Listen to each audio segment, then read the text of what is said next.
Welcome back, everybody. Another edition of Monday Night Muscle in the House. Sugar Sean Ray. Boom. Along with Bob Chick, your host, of course. Once again, we bring the biggest and the best in the IFBB. And who do we got today, Sean? We got Big Tony Taveras from Texas. Now, Tony, are you related to the famous Taveras group from years ago? I think. You have any idea what I'm talking about? Time. It's before his time. The guy's like in his 30s. Surely you know this. This kid's in his 30s. We're like in our 50s. Listen, way back in the day, there was a movie called Saturday Night Fever. Here we go. Right? Okay. One of the big songs on, you should know this of all people, right? I try to tell you. One of the biggest songs on the album, More Than a Woman, by I'm telling Taveras. you. And I said it by the Bee Gees. I'm going to look this up. Yeah. Look at Google is your best friend.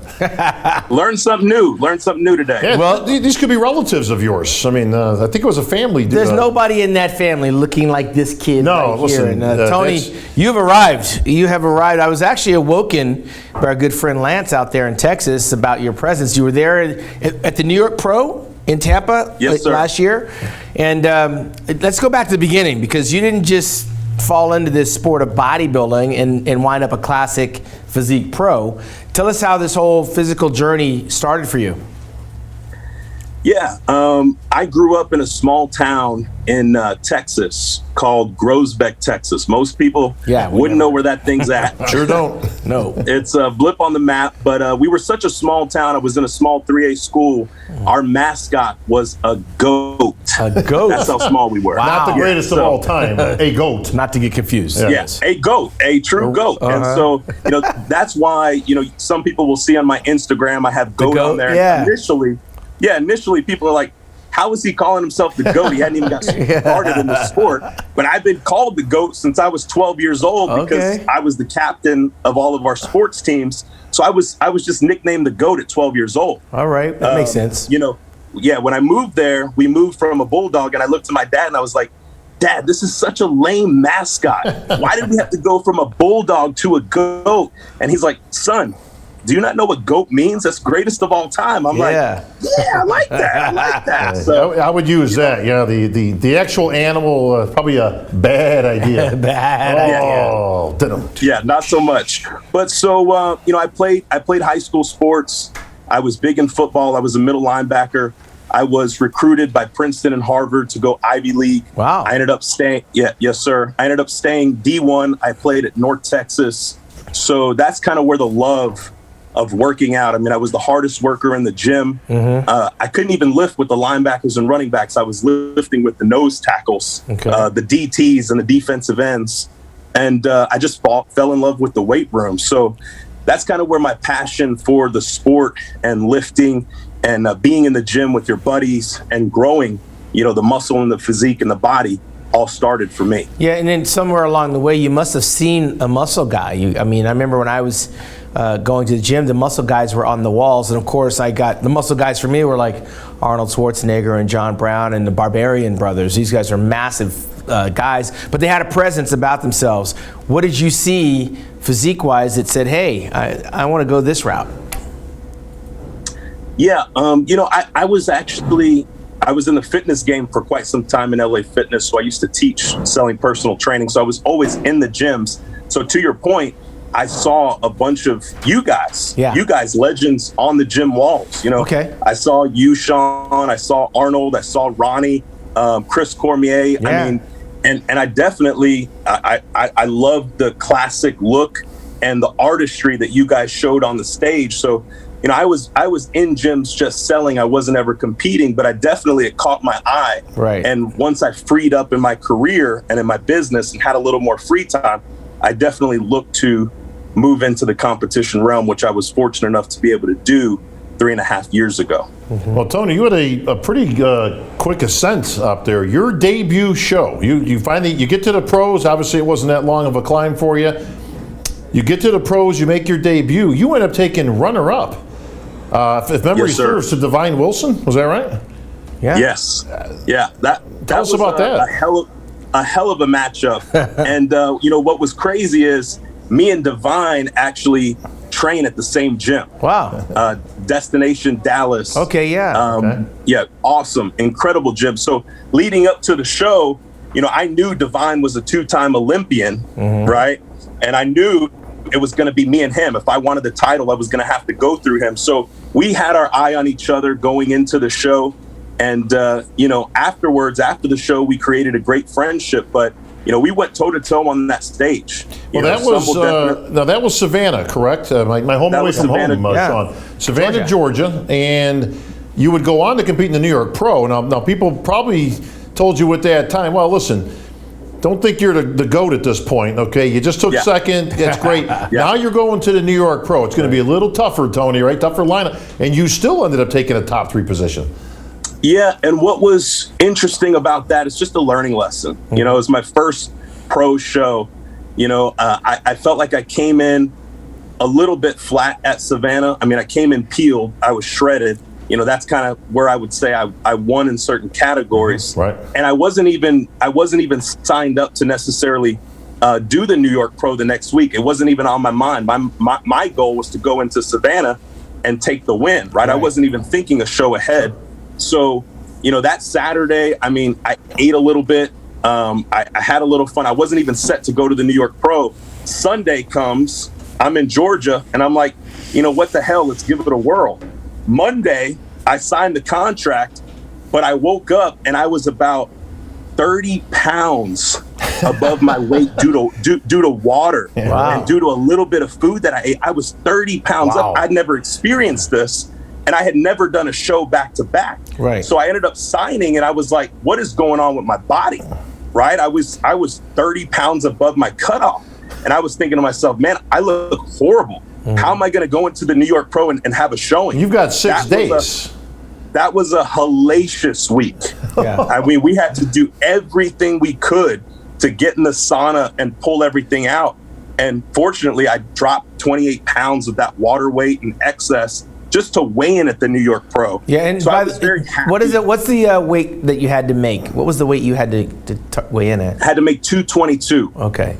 So Sean, how about this? You got to drop 5 pounds a day, every day, for 6 days to That's get if to you're using it on an average. You probably drop 10, 15 like on day 2.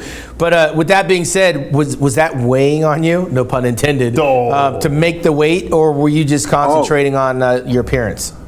Oh yeah, it was definitely. I mean, looking at myself in the mirror on Monday, personally, I looked at myself and I was like, I look 6 weeks out to me. Wow. Okay. Right. It was that drastic of a water hold, because we had to deplete so much water just to make weight in Savannah that it went reverse on me. So I had never experienced this. I'd never done a show back to back. So in my mind on Monday, it was like, well, it's whatever it takes. I already signed on the dotted line, so I got to show up. And if I'm going to put my name on it, I got to give it my best. So I knew as long as we could make weight, that, for me, I knew my body wasn't going to look as good at Savannah. I knew that going into the New York Pro. But what I did say was, what can I control? And I knew I could control a better stage presence. Okay. I knew I could control a better finals routine. I knew I could control smiling more at the judges, right? Not having more of this angry type of look. So I definitely controlled those things, and we had a good showing to me in New York due to the fact. Well, that's the good part about those early shows is you can make those mistakes. You're not under the microscope.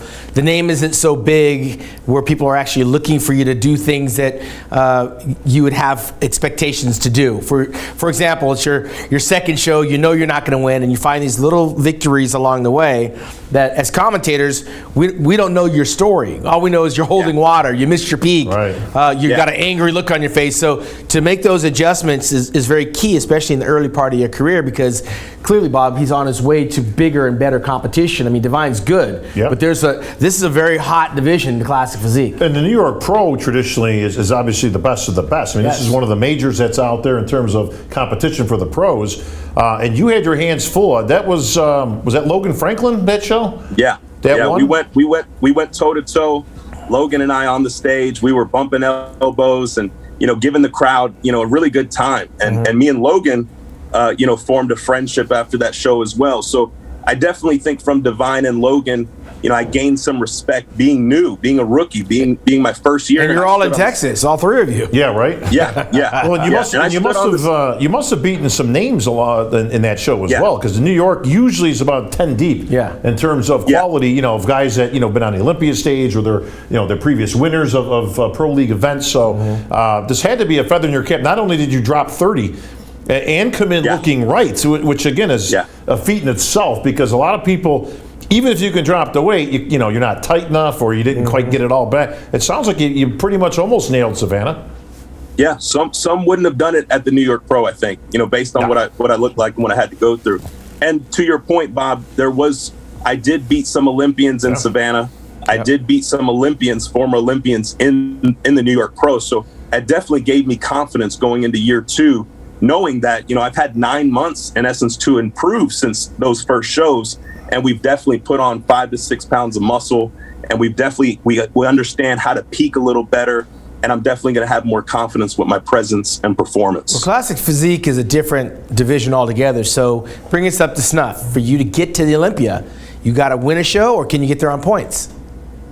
Oh, definitely going for the win. No, I know, but I mean, is there only one way there, or can you get there on points? No, I don't know. You can do it in both. Okay. And, you know, I did have a decision to make after the New York Pro. I could have went to Chicago. You know, I got some good points in Savannah and at New York. I could have went to Chicago. There was like 1 or 2 more shows left, and I could have probably got enough points. But, you know, from what I saw at those shows, I didn't want to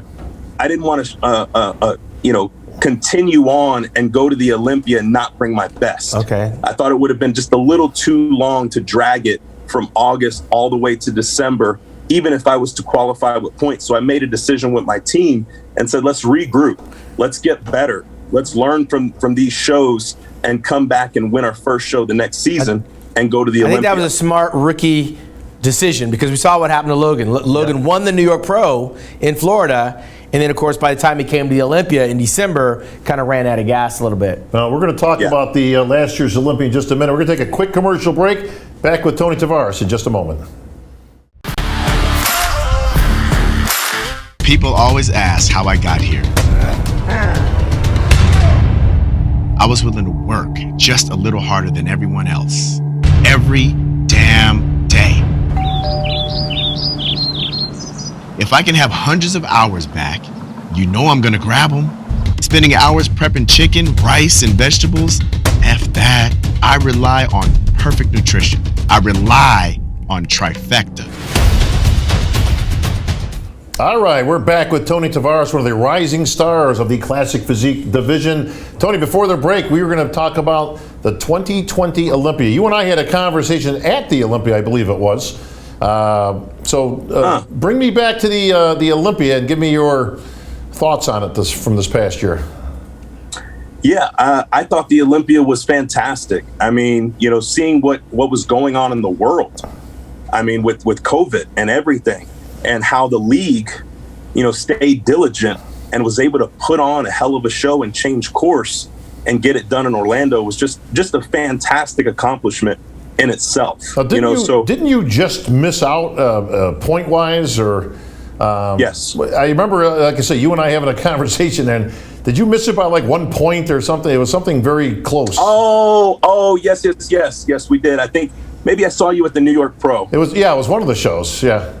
Yeah, the New York Pro, which was in Tampa. Right. Correct. Yeah, that's right. That's where I saw you. That's right. Yeah, and I think I had I had 1 or 2 points that I could have went and got at that third show. Right. But we just decided not to. So yeah, I was happy to be able to watch it from a distance, knowing that I was able to get better through the off season to come back stronger. Now, this is an interesting scenario because as we talked about it, Tony, I mean, you know, we're quick to criticize sometimes a lot of the new guys that they don't use a lot of strategy, you know, Sean, when it comes to what show they're going to hit, or they do anything they can to get to the Olympia. And Tony was quite, forthright in our conversation that, look at, you know, and he asked my opinion on it, and I said, look, I think you're doing the right thing. Just take your time. You got, you know, you're a young guy. You got lots of years to go. Yeah. But he wasn't that quick to jump on the gun. You know, you could have qualified. You probably easily would have qualified had you wanted to. But I think it was a better strategy. Well, and you had a deep lineup. I think there's something to be said for watching what you got to do. Watching the contest and being a student of the game, you now know in 2021 some of the things that you've got to, you don't want to drop 30 pounds the week of the show. And I'm sure, you recognize the importance of presentation because Terrence Ruffin, this guy's presentation was second to none. I think that definitely helped him up going up against Breon to slide into that second place finish. But that being said, we are in a whole nother year now in 2021. Seems like things are loosening up. People are getting back at work. And speaking of work, what's your shirt say?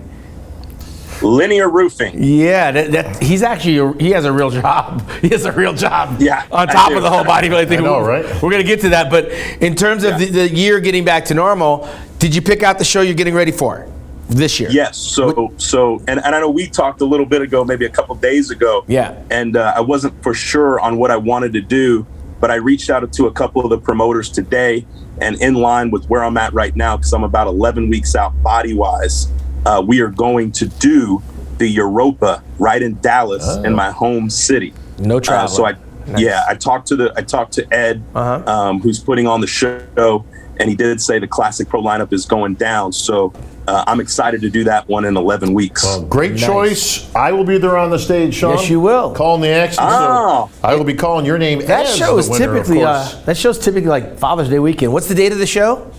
It's June 19th weekend. It's usually like always around like. What better Father's Day gift than the gift of the Olympia, my friend? So this year, that would be a hell of a gift because I got a new daughter, and it's actually her birthday on April 14th. Her name is Ziva, so she's about to be 2 years old. So she's definitely a motivating factor for me. So those are pretty big things. We were talking about work, which Bob is really not all that familiar with. The job that you have in the roofing. This is from the guy who's never had a real job in his life. He thinks I get paid for the good looks, which I do, but nonetheless. So when you're not selling the memberships at LA Fitness, you're not traveling around getting ready for the shows and dropping 30 pounds in a week. Tell us about the new show. You're actually on television, something that Bob used to be on back in the 80s when you were a little kid. I heard about that. That was a long time ago, Brady Bunch stuff. Well, tell us about your show. You're on TV. The LA Fitness days you had mentioned, those are behind me. I was with LA Fitness for about 8 years, was a VP with them, and moved on to become an owner and a managing partner with Linear Roofing. So I've been here for the last 5 years growing the company. We're a national brand. We're absolutely doing incredible across the country, and we're growing double time every single year, which is unprecedented in the industry. So about 2 years ago, I did a project in Dallas for this homeowner, and she's heavily touted on Instagram. She's a designer, and I knocked her project out the park. And so she was getting ready to put a show forth for HGTV, and she put me forward against about 1,000 other GCs, and I won the gig. And it's actually airing right now on national television. It's called what? It's called No Demo Reno. And that's on HGTV, which is Homes and Gardens TV? Is that what it is? Yeah, Home Garden Network. So everybody knows HGTV. I watch it. They do a lot of home modification and renovations. Absolutely. You're the roofing guy. Yeah, so I'm her builder GC on the show. Okay. I'm sprinkled into the first season. You can get it on Amazon Prime. Nice. I'm on the first 2 episodes, and then the third one airs tonight live, Thursdays typically. But I'm on there doing the work. I'm her second. I'm basically second in command on the show. Doing some remodels. Sean, clearly, Tony has reached new heights with his roofing company. Just don't go Hollywood like Bob did. I mean, Bob, he's not even the same person I met a long time ago. Superstar. This is Hollywood Bob here, okay? Superstar. But I'd like to follow your footsteps, Bob, and do a little Hollywood. My dad was mentioning the other day, why don't you just put yourself forward for some Marvel or some comic type stuff? You got the physique for it. You do an evil role, right? What did your dad say when you first you had to shave your body and you told him you're going to get on a stage? I mean, was he a part of that process? Did you shave down like Bob over here? I'm the only guy that does it, right? Like it's just me. Did you shave your legs like Bob does? Like this is weird. I didn't have him shave me, but he's fully supportive. He enjoys. He shows me off to all of his friends. They live in Puerto Rico, and he's excited. He's coming down to the Europa. My parents are coming from Puerto Rico. Nice. To see it. Family now, Tony, I got to ask, because you've been in the roofing company as a managing partner for about 5 years, like you said. without giving away, obviously, your tax information, this company has exploded in the last 5 years, from what I understand. And give me some of the challenges that goes along with it. Very successful. I mean, it's great that you've had the success, but clearly, most people don't have a, quote, real job when they're getting ready for a pro show. Most pro athletes don't, Correct, Yeah, it's definitely challenging, and I think, the biggest thing that it takes to be able to do it and handle it is discipline and daily habits and routine. Like if I don't have a daily routine that I stick to, then, it just wouldn't work out. I wouldn't be able to compete. And so it's like, I have to plug into my schedule. Hey, 6 a.m., I got to wake up and do fasted cardio. I got to leave the middle of the day to be able to handle business and run a company of hundreds of employees. And then in the evening, I got to take time to be able to work out and pose. And so, it's 2.5, 3 hours a day dedicated to fitness, and probably another 8 to 10 hours dedicated to work and growing the company. And, our company right now for the last 5 years has doubled our revenue every single year. Right. And we're growing tremendously. I mean, this year, our goal is to cross the 100 million threshold, which is big in our industry. Well, let me back up. Fasted cardio, Bob. I got to explain this to him real quick. Fasted cardio is when you wake up and you don't eat, and then you do the cardio on an empty stomach. Yeah, that was a long... He's never done that before, as you can tell. Anytime you're in the roofing business, bro, you got to hope that you do a good job, or your business could end up in the gutter. In the gutter, not the roof. This guy would play on words. But with that being said, explain to Bob, you're not the guy up there with the hammer and the nails on top of the roof. No. So my job, I was, like I was saying, I was a regional VP for LA Fitness. So I used to run multiple, $10 million stores and boxes around the country. I flew around on the acquisition team. So when I came on board to start Linear and create it, we had 1 or 2 guys. And my job was to recruit, train, develop, and build a winning culture and a sales force. So that's what I did initially. I was on the ground selling and coaching homeowners through an insurance claims process. And once I figured out how to do that and master it, then I brought people in and I duplicated that system and process. And now, I can duplicate it. I could hire a pizza boy and teach them how to make over $100,000 a year in the roofing business. Well, how do you think the sport of bodybuilding has helped you with this type of work? In what ways do you see yourself utilizing the discipline of eat, sleeping, and training and competing with the roofing business? Great question, because the reason why I fell in love with the sport, it's like you go 9 months having to eat correct, train correct, map out your muscle groups, pinpoint weaknesses, and you're working 9 months for, as you guys know, for 5-10 minutes on a stage. Right. And it's like, you can't cheat the process because people are going to see whether you put in the right work, right? You can't hide from that. People are going to know, did you put in the work or not? So that's what fascinated me about bodybuilding, is because you can't cheat the process. In order to become a champion, you have to do the real work. And just like in business, you have to do the real work daily and not hide from it to be able to grow a successful multi-million-dollar company. Now, how does Tony, that... Go ahead. Your rookie year was exceedingly well. Obviously, you did great. 2 top 3 finishes. Missed out on the Olympia by a measly point or 2. Decided to sit it out. Fast forwarding to this year now, different set of circumstances. Second year in, you've got all the tools. You're going to be one of those names that the judges are looking for to give them a shot at the winner's circle. Yeah. What's different this year now? Is it Olympia or bust? If this doesn't happen for you in Dallas, is it going to be hell bent for leather? I'm going to be on this Olympia stage, or what's the mindset? Yeah, the mindset is now I know what I'm capable of. I know, seeing what I was able to bring to Savannah and knowing I went toe to toe with Divine, and there was arguably some boxes that I had and then boxes that he for sure had. Knowing what I'm working on and the improvements that I've made, I feel like I'm only competing against myself. Right. Even though that may sound cocky, I'm going into the Europa knowing as long as I can check off all the boxes and bring the best physique, which is 9 months improved from the person who was on that stage 9 months ago, I don't feel I should be beat. I don't think that sounds cocky at all. I think it's pretty realistic. Yeah. I mean, our sport, you don't know who you're going to be standing next to, whether you're going to stand next to the best of Divine or the best of Chris Bumstead. I mean, you can't, you get in your head, you're going to miss your peak altogether. Getting ready for competition back in the day, you can imagine what it was like getting ready to prepare to compete against Ronnie Coleman or Dorian Yates, or even knowing that Lou Ferrigno was coming out of retirement. You can't get in your head with who's going to be standing next to you.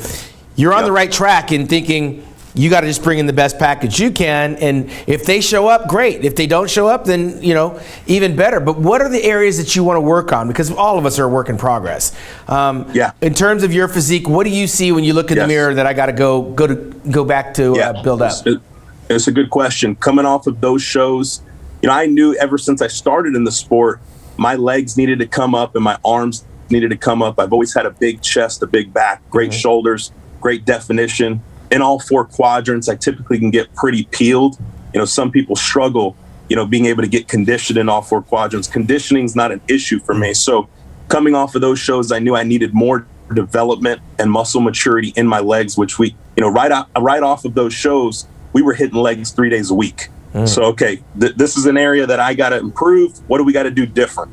Can't do the same shit, right? So it's like, we went Monday, Wednesday, Friday. We're going to bang out legs and we're going to give it everything we got for months. We did that. And also arms. We were hitting 3 days a week as well. And then sprinkling in the others that were more strengths. Now we've balanced it more out, but I've definitely made those improvements. I mean, I was up to 283 pounds. 283 pounds. How tall are you? 3 months ago, I was 5'11". Yeah. So, we were definitely packing on muscle. So in my division, I can't put on any more muscle. I have all the muscle I could possibly have in the division. I mean, people were even thinking, am I going to go to bodybuilding? But, I didn't want to. Yeah. So I'm coming down, and just to make weight, like I'm going to have to get to 230 pounds, and then I'm going to have to pull water just to make 222. And once I load up properly, I mean, I should be 228, 230 pounds on stage, peeled, which is 8 pounds over my weigh-in. I would think wisdom would serve that getting down early is probably the safer, smarter way to go. Yes. Because now you carry a lot of weight, and if you lose it early enough, it's not going to be a struggle towards the end. That could actually affect the way your overall product looks too, training closer to your competition weight. And right now, we're waking up this weekend, which will be 10 weeks out. We're going to be waking up at about 250. Okay, good. So, about 25, 28 pounds off of my true weigh-in. So as long as we can chop off 2.5 pounds a week, which is where we want to be, then we'll be right on pace. Which is a breeze when you've had to chop off 5 pounds in a week. Yeah, well, I mean, you've done it the other way. That was hard. But when you say we, who are we talking about? Who are you working with? What's going on? Yeah, so right now I have 2 specific coaches. One that's been with me since the beginning, since my first show, and that's Stephen Mass. He's a former Olympian. He was an Olympian in Physique when it first started. Okay. He's done very well. He's a great coach. He was my first coach I ever hired. And then also Ray Baker, who works out at Destination, who is a phenomenal posing coach, and he also trains me in the gym. Right now, they both train me in the gym. So early in the week, I work with Steven in the gym. Later in the week, I work with Ray. But right now, I've condensed my team just to 2. And I feel we're all on the same page in understanding what we want to accomplish this year. Well, Tony, we got a short year this year with the Olympia. Obviously, that was in December. Yeah. This year, a few months earlier, we're at about the 7 month mark, coming down to 6 months. So it's coming quick, but it sounds like you're ahead of the game this time. Yeah, absolutely. I think we're going to time it perfect. It's about right under 11 weeks out. And the nice thing will be we win that Europa, then I have even a little bit more time to make some improvements before the Olympia. So that's why I don't want to play games, get to the Europa, and not finish first, because now that's just stretching me moving forward of staying super lean, where I can't really make improvements going into the Olympia. So I want more time after the Europa so I can bring my best to the 2021 Olympia. And Sean, let's face it, there's still value, I think, to winning a show en route to the Olympia. Of course. A lot of the same judges are out there. It's probably not crazy that you would see a Steve Weinberger or any of the top guys, Tyler Mannion. Somebody in that Olympia lineup of the judges table will be judging you at the Dallas Europa. I think it's got some great value to go in on a win. Where those judges recognize that, they see it. Yeah. Tony, we're going to get your 2 cents on that. We got to pay a few bills. Back in just a moment after these commercial breaks.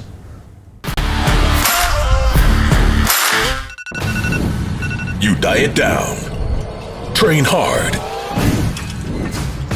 and supplement smart for months. When the time comes to step on stage, don't leave your tan to chance. Go with the pros. Pro Tan. #1 worldwide since 1987 and the official sponsor of the Olympia for the last 15 years. Don't step on stage without it. Pro Tan. All right, back with the man, Double T, Tony Taveras, on here at Monday Night Muscle. Yeah, one of the bigger classic physique guys, I might add. Listen, we need some bigger guys out there. Listen, you got Chris Bumstead, who is probably the biggest guy out there right now, and he's got the title of Classic Mr. Olympia. Now, we're going to go backwards a little bit because we want to get your thoughts on like the first time you ever stepped on stage and that type of thing, Tony. But right now, like I say, we're on Olympia, so I want to stay on that. Chris Bumstead has come out and he epitomizes the classic look. Some of that with the mustache. Well, not only that, but he says he wants to win it for about 4 or 5 more times. Yeah, he ain't going nowhere. He has no plan on going anywhere. Sean took 30 minutes of our show and tried to convince him to go into the Open. That would have helped you out tremendously. Yeah. But he's staying right there. But listen, the mustache I think completes the look, Tony. So any thoughts of bringing back the Mod Squad look? We can get a little link on there, or the mutton chops. Yeah, what can we do here to make it classic? I think I got to be me, right now, the beard look and the mohawk with the designs, that's me. That's classic Mr. T. There you go. Yeah, the new Mr. T. Mr. T was the guy that was on TV back in the 80s, Tony. You could look that up next to who Taveras was when you got some spare time. But you know a little something about that. Yeah, I do, actually. Unfortunately, we were around for this stuff when it was new. But take me back, though, Tony. Like I say, it's fun to talk about the Olympian stuff coming up, but it's also fun to see where you came from. Tell us about the first time you ever stepped on stage. Man, that is what year was it? Yeah, what year were we talking? That's a hell of a story. That was over 3 years ago. Whoa. I thought you were going to take us back to the 90s. Over 3 years ago. 3 years ago. That's a long time. I know. Sean was still in his 50s over 3 years ago. Still in my 50s, yes. I hadn't been doing the sport too long, but 3 years. All right. Well, we'll take us. I thought you were going to take us back to high school, but go ahead. I know, right? Take us back to 2017, Tony. Yeah. What was it like back then? Yeah, I don't know. The first show that I ever did was the Kuklo Classic here in Dallas. Steve Kuklo. And I prepped for that show. I prepped for about 8 weeks. Okay. I was doing a 90-day challenge to start the year in January. I didn't even have any plans to do a show. My girlfriend at the time was like, it was on her bucket list. So we decided, hey, let's pick a show. We picked a coach. I called Steven and we said, let's go. So it was 8 weeks. That first show, 100% all natural. I weighed in at 190 pounds. Wow, okay. 190 pounds in classic. I think I graduated high school at 190. Go ahead. I know, right? I was small compared to what I am now. But I remember, just to share a little insight, I remember backstage before the first moment that I ever went on stage in bodybuilding. Mm-hmm. I remember 20 seconds before I walked out, there was a voice that came up in my head that said, man, you shouldn't do this. You're going to embarrass yourself. You're not ready. Don't go out there. Back up, walk away. Yeah. Right? And then immediately another voice came in and said, that's bullshit. Yeah. You've worked too hard for this. Mm-hmm. You're going to go out there and you're going to live in your moment and you're going to give it everything you got and you're going to go win. And I say that because a lot of times people hear both of these voices in their head, and I encourage you to pick the second. Mm-hmm. Pick the one that believes in yourself and says that you can go do it. and start to diminish that first voice out of your head that says you can't. And I took a hold of that voice and I went out there and I won the overall in my first show. Wow. You know, but it might have not happened if I would have listened to something inside of me saying that you couldn't do it, you weren't good enough. I would have never became a pro and fell in love with the sport. Yeah, but Tony, isn't it true, and I think Bob can say this as well, we all come from that cloth. Yeah. I mean, we got here because people told us what we couldn't do. I mean, I was too short, I was too small, the guys were too big, and we all hear these things, I think collectively, even the women, you know, they're too fat or they don't have the right curves, and then they just dive right into the business. And along the way, you learn something about nutrition, and you run into a trainer that actually knows what they're talking about, or you get into a training situation with a partner that's you're back and forth like Ollie and Frazier, and next thing you know, a year goes by, and you're like, wow, you look like you were made for this. But it's that mental fortitude to drown out the noise. Yes. And focus, and then those small accomplishments take you up the food chain. Well, you know, I want to further on what Tony just said for everybody that's watching out there, listening to Tony's tale.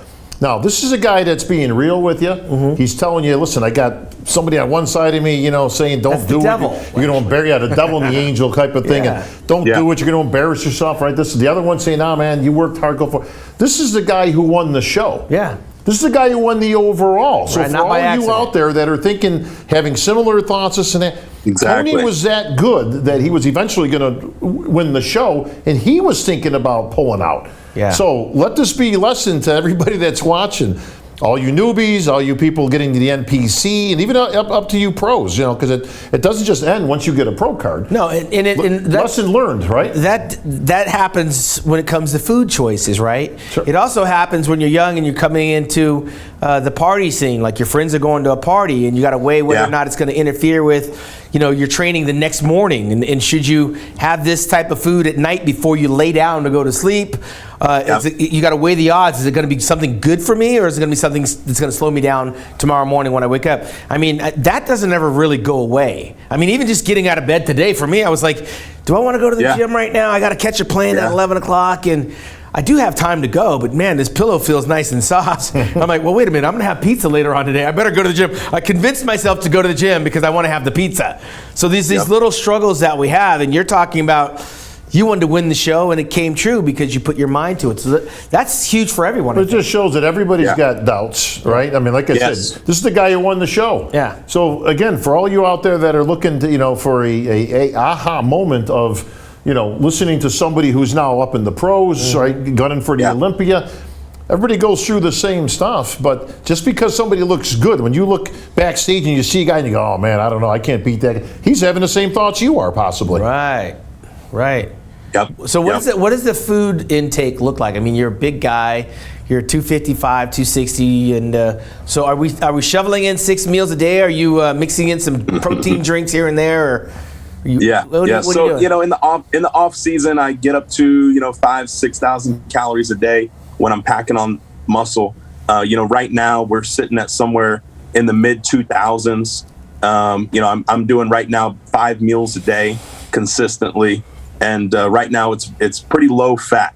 You know, I don't even, typically I have almond butter in my plans. I don't even have almond butter in this plan. The only thing I got in my plan is 2 eggs and a little bit of an avocado here and there. So my fats are pretty low to start. It's mainly rices, chickens, very, very lean beefs, and egg whites. Nice. Well, we're going to give you the patented right advices. Now, advices is a word that Arnold used years ago, Tony. You have to have the S on the end. Pumping iron. Okay. Yeah, I remember. 1975. I've seen it. You got that one. Okay, so just making sure when you're looking up Taveras and you're looking up, the other stuff. Advices. Advices. Here's the right advices, okay? As you get ready for this show, do not eat whatever it is you ate after Savannah that made you gain 30 pounds, okay? Yeah, we don't want to do that. Just cross that out of the diet. Yeah. You'll be just fine. But seriously, Tony, we want to thank you for dropping by and bringing us up to speed. It sounds like the business has gone full gangbusters here at looking to top 100 million out there. Hey, when is this show on HGTV? What's the name of it one more time? It's No Demo Reno. No Demo Reno, and it's typically right now. It's on Thursdays, 7 p.m. Central. Yeah. So, and if I could leave you with something as well, I challenge everyone. Sometimes we need to ask ourselves the question of, what does it really mean in terms of why are we here? Like just simple questions when you ask yourself, why are we here? And be able to answer that truly for you, not what someone else tells you why you should be here, but what is it that you want? I challenge people to ask themselves that question, because then they'll find, like, for me, it's like at first it's like, oh, well, I want to leave a legacy and I want to be remembered and all of these things, which I do, which is great. But, to me, I think long term, and I say to myself, well, the earth may eventually blow up, right? Right. We're not going to be here millions of years from now. So it's like, we're really here to have true inner peace and happiness and enjoy the moments that we have while we're alive. So I challenge you to find what you love, what you're passionate about, and go at it 100%, because we only get one shot at this thing. Yeah, and give it everything you got. It's interesting you say that, Tony. I was looking at your Instagram, and you said something very similar on your Instagram about the "Why Are We Here" type thing. And I watched Shaquille O'Neal on TMZ the other day. He was our ambassador for last year's Olympia. Yeah. Some guy was struggling to figure out how to make the payments on his engagement ring. I saw that. Yeah. And Shaq walks in and puts the credit card down and just does it. And of course, everybody wants to know why. And Shaq's like, I didn't do that for any camera or for any fame. I did it because it's something I do. It's something that I want to do. I want to find a way to impact other people. I want to give back. And I want to help people. And I think it comes with maturity, right? Because like you said, we start off, you want to leave a legacy. You want to be impactful. You want to win. You want to be the best. Yeah. And then as you get a little bit older, you realize that there's a bigger picture impacting other people. I think we might have lost Tony right there. But what I was saying was, that was your phone call? But to impact other people, Bob and I are 5-0 plus now. So we don't have a whole lot we can take in terms of trying to get that resume. But we have a lot of advices that we actually live, that we try to pour into people like yourself and share. Yeah. So that's our way of kind of giving back. So I like the idea that you're even thinking along those lines, because you're still in the hunt. You're still hungry for the title. And I mean, that takes precedence over everything. And obviously, if you capture that title, you have a much bigger platform to share that story. But I like the way you're thinking, young man. Nice job. Yeah, Tony, thank you. Best of luck with the business, obviously. Even better luck with your preparations for Dallas. We'll see you on stage at the Year Open, of course, at the Olympia, once again in Orlando, Florida this year. Tony Taveras, thanks for stopping by, buddy. Thank you, guys.